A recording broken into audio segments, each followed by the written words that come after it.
Welcome to Financial Planning Explained. I'm your host, Mike Menninger, certified financial planner, owner and founder of Menninger Associates Financial Planning. Joined as a co-host today is Kyle Ryan, who is one of my CFPs on staff, one of my associates. He's also a CFP as well as a chartered financial consultant. What we're dealing with today is I'm very pleased again to have Brad Sorensen as our guest. Brad is a chartered financial analyst, a CFA, who those are the high-level investment gurus. Brad is part of a larger firm called Cornerstone Portfolio Research, which is a group of CFAs who actually we've hired them to serve as consultants for us to learn, understand, to be able to better manage the portfolios on behalf of our clients. Brad, thank you very much for joining us. I appreciate it. Thanks. Happy to be here. Thank you. So, full disclosure, this is airing on, 10 days from now. Therefore, if we say anything and something's changed, well, today is January 17th, full disclosure, so things can obviously change. As we all know, things can happen on a dime, particularly when there's so many things between literally today and the time that this airs, which will be January 29th. We've got an inauguration in there. We've got the potential of peace talks in the Middle East, and God only knows what goes on with Russia and Ukraine. Other than that, what could possibly happen over the course of the next 12 days, right? Caveat. Well, and I just want to give full disclosure too. You asked me to do this today.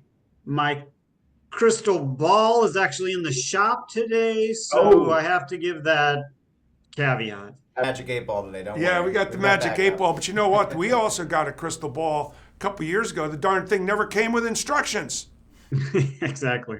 Anyway, let's talk to us. What's going on? So we had, again, to repeat, the last 2 years, we had better than 20% rates of return on the S&P 500. And as we also pointed out in the prior episode, that was driven almost exclusively by the 7 artificial intelligence stocks, often referred to as the Magnificent Seven or Mag 7 for short, where in fact what I refer to as the S&P 493, which there really isn't one, it's the other ones. The other ones did okay, but the whole markets were driven by those 7 stocks. So where are we going from here, Brad? Oh, easy one to start it off. Well, I think I will be pretty confident to say that we won't have a third year of 20+% gains, because that really has never happened in history. So that's pretty unlikely, but we've seen a lot of unlikely things happen in the past couple of years. So I'm not going to say it's impossible, just the odds are pretty low. So there's so many things that can happen. That's why one reason we want to stay very diversified right now, because there are so many different avenues we can take with the new administration, with new cabinet members, with the peace talks, with the Ukraine-Russia situation probably coming to some sort of resolution this year. So as we talked about last time, earnings will be the key. And we're entering 25 with pretty high earnings expectations. So whenever that's great, everybody's optimistic. Things are, a new administration almost every time, Democrat, Republican, everybody thinks the new administration is going to make things better. And then we realize that Washington works very, very slowly.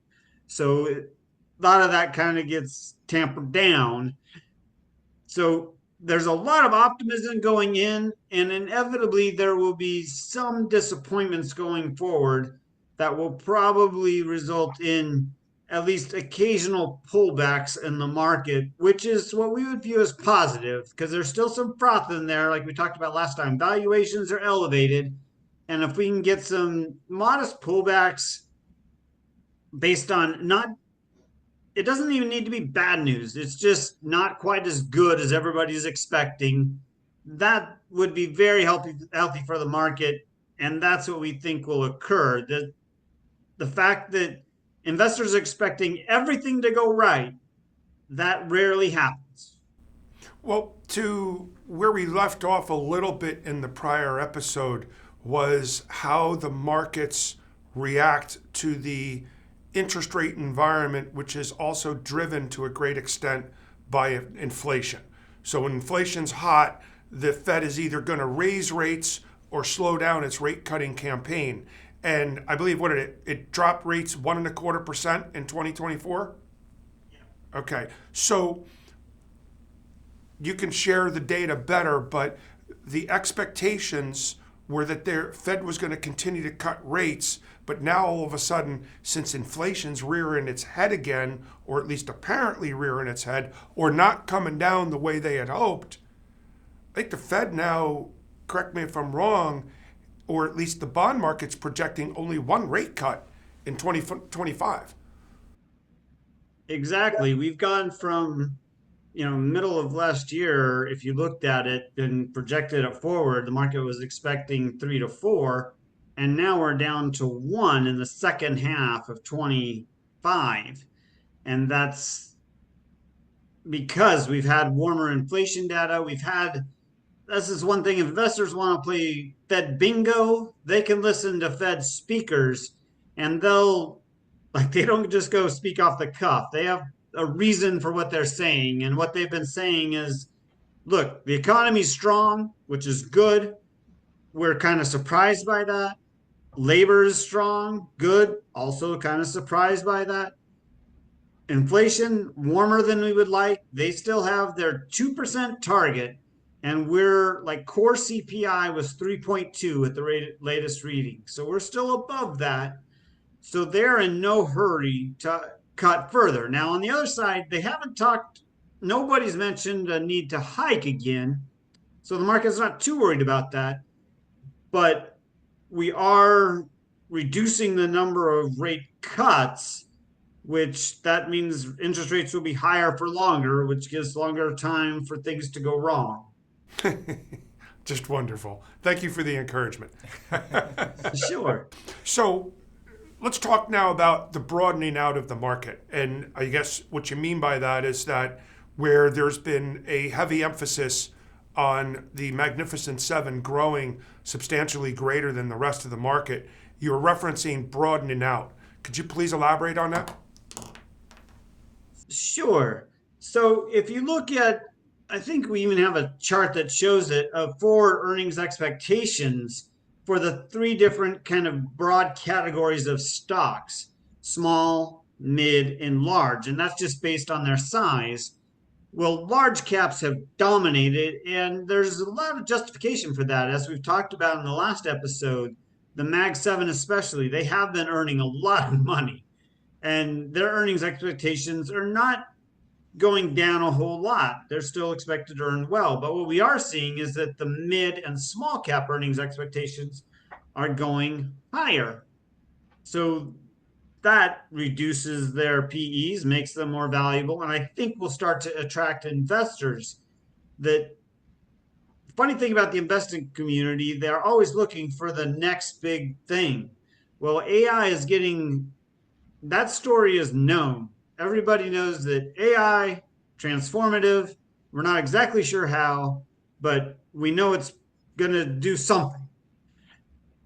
Could be a lot good, could be some bad, but AI is pretty well known now. So what's the next thing that happens? Well, there could be a mid cap rally, and there could be a small cap rally as investors look to kind of broaden their portfolio, diversify more, take advantage of perceived Trump policies that benefit those areas. Those things all could benefit those companies. So that's why we think there'll be a broadening out. This AI story, like there's a new acronym. I've forgotten them all, but there's a new acronym every 2 to 3 years over the past 20 years, it seems like. And now we've had Mag 7 for quite a while, so it seems like we're due for another acronym. Well, it's interesting because before Mag 7 was FANG, which quite frankly, FANG was 5 of the 7 stocks of the Mag 7. They just added Tesla and Nvidia. They just turned into Mag 7. So now we'll turn into the Mag 325. Hopefully that would be good. those as it Hopefully broadens that would out. be good.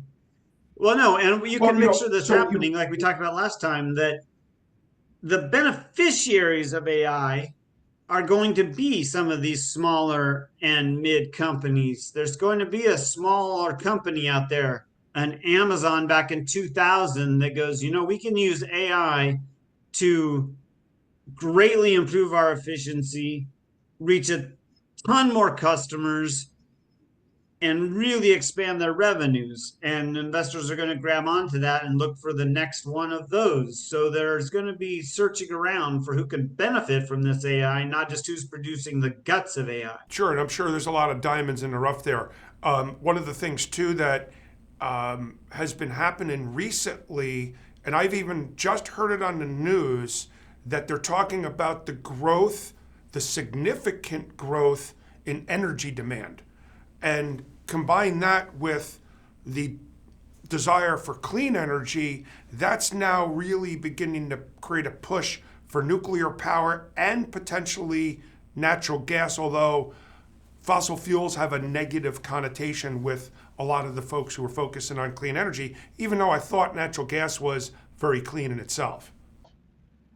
Yeah, we won't get into that because that's a touchy issue. But your first point was good, that there is a demand for energy. That's kind of the unknown, although it's known by investors. A lot of um, other people may not know. One thing that AI does need for sure is a lot of energy to power the chip capacity that's needed to run the algorithms that run AI. That gets a little complicated, but I'm not a tech expert, but that's what happens. And so we've seen over the past year, we've seen nuclear stocks run as investors say, hey, we're going to go nuclear. And then we saw utilities run. Well, utilities are the most boring stocks in the world, but AI people started to bet on them because they're going to benefit from the increased energy demand. That was silly because they're regulated and they can only earn so much, but we won't get into that. So there is, and now that and that's part of the new administration, then you said fossil fuels. Well, the new administration isn't as um, down on fossil fuels as the previous administration. So what does that mean? Does that mean natural gas will be more? Because there is debate. How clean is it? And yeah, when I was early in this, natural gas was the cleanest thing that you could do. Everybody was moving to natural gas. So that's gone by the wayside now. But it may come back with Trump. That's the kind of unknowns now, and people are trying to bet on that. But the thing we do know is that more energy will be needed. Right. Well, to the point where was it Microsoft created a deal with Constellation Energy to turn on 3 Mile Island again. And they've got 3 units there. The 2 of them have been mothballed entirely, but the unit number 2 they're going to take online. And Microsoft is apparently going to put a data center there and say, "Hey guys, we want full exclusive rights to all of that energy." Yeah, and I think we're going to see more of that. We see negotiations with different nuclear providers. That's where there's small scale nuclear that's being developed. So there's new things being developed. And because of the perceived, and I think what will be actual energy demand that's necessary. And in fact, yesterday, the Treasury Secretary nominee, Mr. Besant, he was asked about nuclear and he was very, very supportive of it. Said, yeah, I think that's where, and a lot of people think this, that's where the future energy demand is going to come from. That doesn't mean the investors should run into nuclear because there are a lot of issues with it, mainly public perception. But that is a testament to that energy is going to be one of the things that really is a focus of 25. Well, an additional problem to the public perception is that my understanding, knowing a good friend of mine works at a nuclear power company, and he had said that from the time that they say, let's build a plant, to the time that they actually flip the switch is almost 10 years. And that puts a tremendous amount of risk on the nuke power company to sink a couple $1 billion where there's potentially 2 or 3 administrations that could derail it midstream. Yeah, exactly. And that's why we're seeing, and this is the great thing about capitalism, that people see that and they see the demand for energy. So they're trying to get around that through various means. They're getting smaller scale nuclear that may not require all those regulations because it's not perceived as dangerous. That's been, small scale nuclear plants near these data centers. That's been floated out there, and people have looked at that, and there's technology being developed for that. And there's also hope that the Treasury Secretary nominee is in favor of it. Trump's talked about it, that this administration will cut the regulations drastically and they'll be able to build at least some nuclear capacity much quicker. Good. Well, we're at the point we're going to take a break, so stay tuned. We'll be back with you in just a few moments.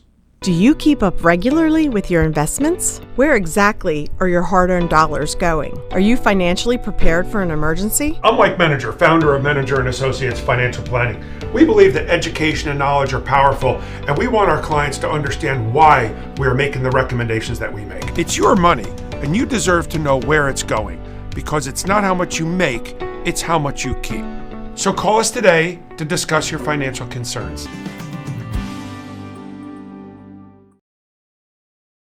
Welcome back to Financial Planning Explained, and we're again pleased to have Brad Sorensen as our guest.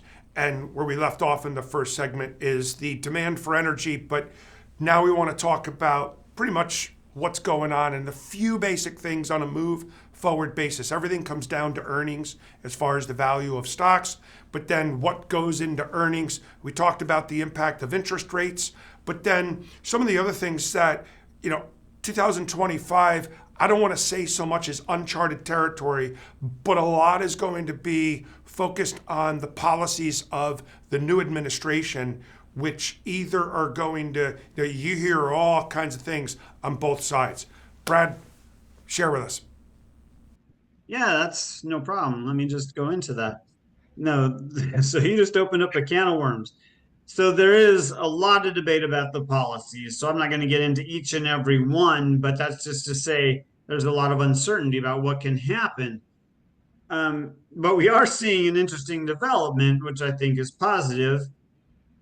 The last inauguration, nobody wanted to be around Trump. Now we're seeing all the big tech executives will be at the inauguration. Well, some people don't love that. In fact, Biden kind of poo-pooed that in a way. But the administration working with business, that is a positive development because business is interested in growing their earnings. So they're going to try to influence the administration to do things that won't hurt those earnings. Like people are worried about tariffs, for example. Well, there's going to be a lot of people in Trump's ear. All of those people around him will be warning him that draconian tariffs, there's a place for targeted tariffs for unfair trade practices, but draconian across the board tariffs, which people have been worried about, that's not going to be great. And one thing, love him or hate him, that we know about Trump is that he is the president that has paid the most attention to the stock market. He cares. He'll tout it when it goes up, and he'll blame other people when it goes down. That's also a little comforting that if he puts a policy out there like a huge increase in tariffs on Canada, Mexico, Europe, the market's not going to love that. Those business leaders aren't going to love that. He'll get a lot of pushback from that. And Besant kind of went into more detail that there's a lot of reasons to use tariffs, and they really want to use it for negotiation. Like we know, Trump is a negotiator. He wants to use them to correct unfair trade practices. Well, that's justifiable because American businesses are being hurt by government interventions in other countries. And he mentioned revenue generating. That's not a great one. We usually don't want to generate revenues that way because the offset is hurting economies. So the first two, I think that's what there's going to be their focus. And the market's really going to be watching that. Like Trump's promised on the first day, I think that's a little hyperbole, but we've learned that the new president really has the first 2 months to get things done, and then the next election season starts. He's really going to hit the ground running. He's going to Tariffs is going to be a thing. Deportation, how big is that? That could be a big blow to the economy. That's a risk. I think it's overblown right now, but that's something to watch. I don't know exactly how they're going to do that. Extension of the tax cuts. Percent was asked a lot about that yesterday, and he's very much in favor, as you would expect, of extending those tax cuts. Warned of economic catastrophe if they don't get extended. And I think they'll get those extended, but then we get turned to the deficit. By extending those tax cuts, at least by CBO, Congressional Budget Office, scoring, that increases the deficit. So are there going to be, and the investors are starting to be concerned about that deficit. It's growing too much and taking up too much of the budget, and we're starting to pay too much in interest and beholden to other countries to buy that debt. And that's not a situation we want to be in. So are there going to be spending cuts?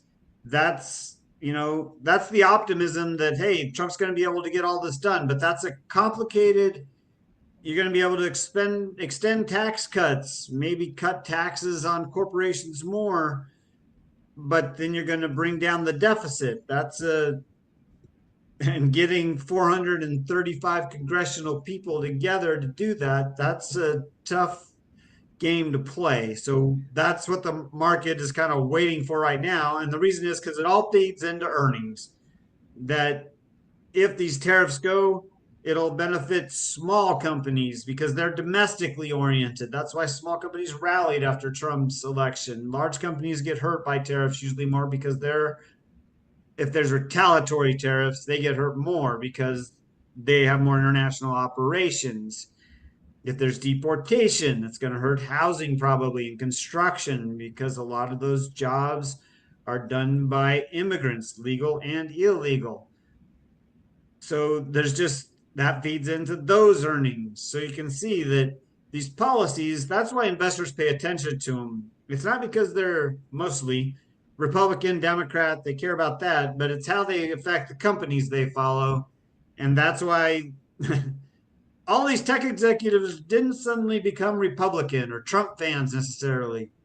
What they did do is realize that, no, it's better to be friends with the administration than enemies. So they're going to try to do that so they can influence and try to have a say in what goes on.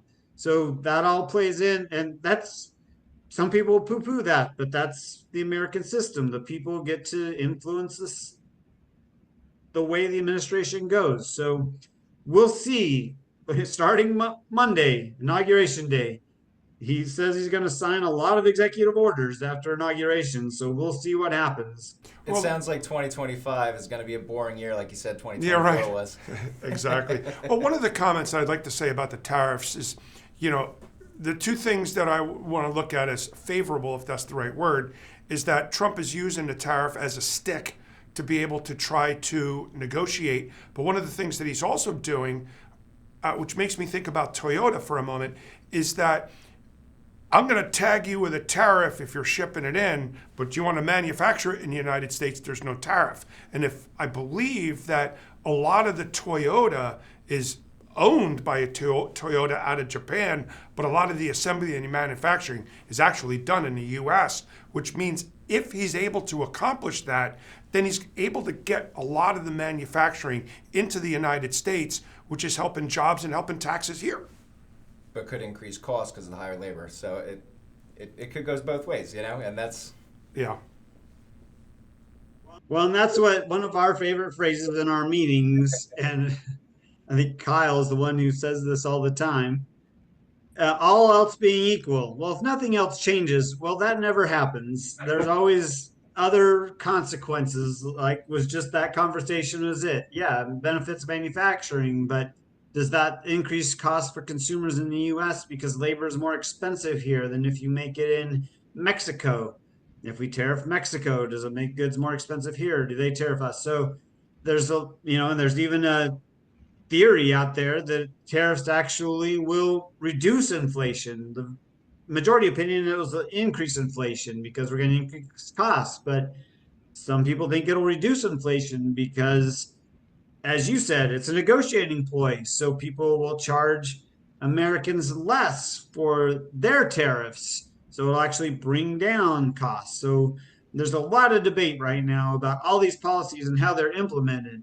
We implemented clumsily, they could cause a lot of problems, but implemented well, they could be a great benefit to the United States economy. I'd like to ask you a question with regards to one of the slides that you referenced, and it was showing the broadening of the market, whereby the earnings growth for the small caps are looking to be tremendous in 2025. However, one of the things that always concerns me, it's trick math, so to speak, is if the earnings growth was really low in 2024, then year over year is going to give the impression of really high. Is it that we're expecting small caps to really have that great of earnings growth, or is it because by comparison that 2024 wasn't good? Well, one of my mentors, Liz Ann Saunders at Charles Schwab, the absolute level is not what investors care about. And you're right that it doesn't mean that earnings are going to be robust in that they're going to suddenly earn millions and millions and millions of dollars in every company because they're having this big increase. But the change is expected to be because, 24 was pretty bad for a lot of small companies with higher interest rates, and they just kind of hung in there until they could get some breathing room. And now looking forward with Trump regulatory burdens projected to be less than under the Biden administration, combined with greater demand and broadening out, the growth of the earnings is expected to be great. And that's what investors care about, that growth. So your point is right that the earnings certainly won't compare with, an earnings of an NVIDIA as far as the scale, but year over year, yes, much improved. And that's, looking at, I'm not a huge international fan, but that's like, look internationally. All they have to do is a few good things because everybody's expecting them to be so bad. Well, that's kind of where small caps are. Nobody's expecting much of them. And now if we get that earnings growth, hey, that's great. They're not priced for that. Investors have to buy them. That's the theory behind it. Well, the small caps are also impacted, as you implied earlier, they're impacted greater by the interest rate environment. Yeah, that, like Kyle said, NVIDIA doesn't have to borrow money. They have plenty of money right now. Small companies, in order to grow, that's the major way that they are able to grow. They don't want to dilute their shares very often by issuing new stocks. So they have to go to the capital markets in terms of debt. And when they can do that cheaper, it definitely helps. Well, it's great. Hey, Brad, we're wrapping up here. Is there anything that you want to add? It's like you're going to tell us exactly how the markets are going to do this year. Only joking, but down to the decimal, please. Right. But it sounds to me that you're optimistic about 2025 with some risks that are outlying. Is there anything else that you want to add? No, I think that's it. That there will be bumps and there will be problems, but the United States, if we've learned anything over the past couple of years, it's resilient, and capitalism and the businesses, they ignore a lot of that and overcome those hurdles and grow. And that's why investing in the United States is the gold standard around the world.